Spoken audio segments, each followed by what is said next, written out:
Үзенең милли матбугатын яраткан, көтеп алган укучыларыбыз булырга тиеш һәр вакыт. Өсөн бездә милли сәяси күзәтү юк. Үз йөзе, үз юлы, үз юнәлеше булырга тиеш. Тираж безнең басмаларның 350 мең була, һәр 330 меңгә төшкән. Авылыбызды үлсәп кенә асып әйтергә тырышабыз.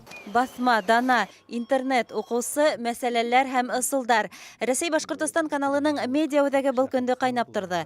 Милли матбугаттың бүгенгеһе, киләсәге, етәкселәр алдына куелган проблемалар һәм уларда сисү юлдарының барлыгы, юклыгы, мөхәррирҙәрҙе, хәбәрселәрҙе, яуаплы сәркәтиптәрҙе, йәмәғәт ойошмаһы вәкилдәрен бергә тупланы.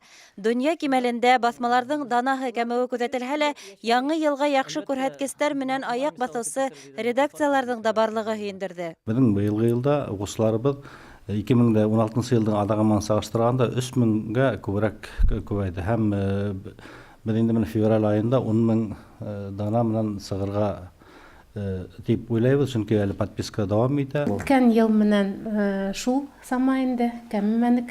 Беренче яртыйлыкка безнең тираж 5200 самаһы. Шулай да был күренеш кызганычка күрә бик һирәк басмалар өсөн генә хас.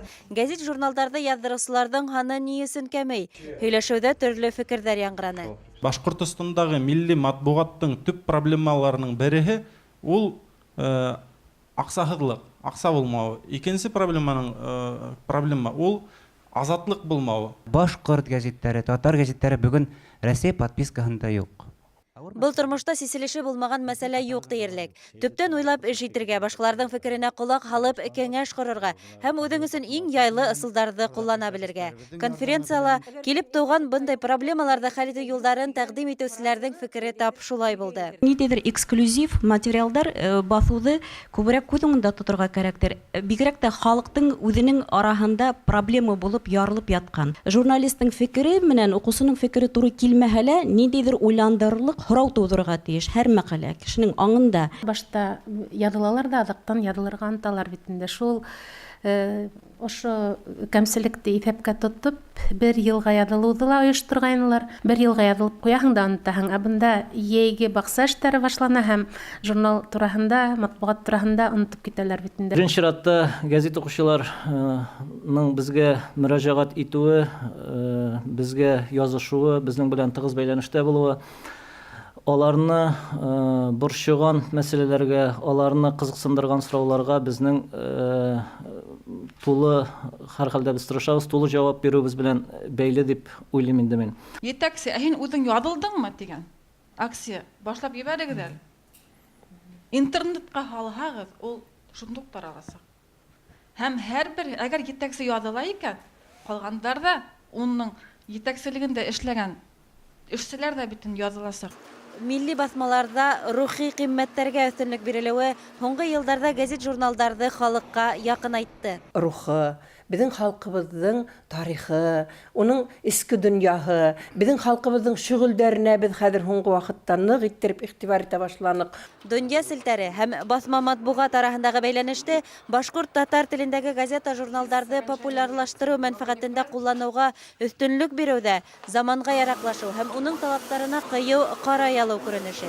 Һуңғы йылдарда халыҡ аңлай башланы. Уларға интернет сифатлы материал бирә алмай. Һәм ошо моғайын уларҙың өйрәнгән матбуғатына кире ҡайта башлауы шуның менән аңлатылалыр дип уйлайым. Конференция барышында күрше өлкәлә йәшәгән милләттәштәребеҙҙең милли матбуғатты уҡый алыу мөмкинлеге лә тикшерелде.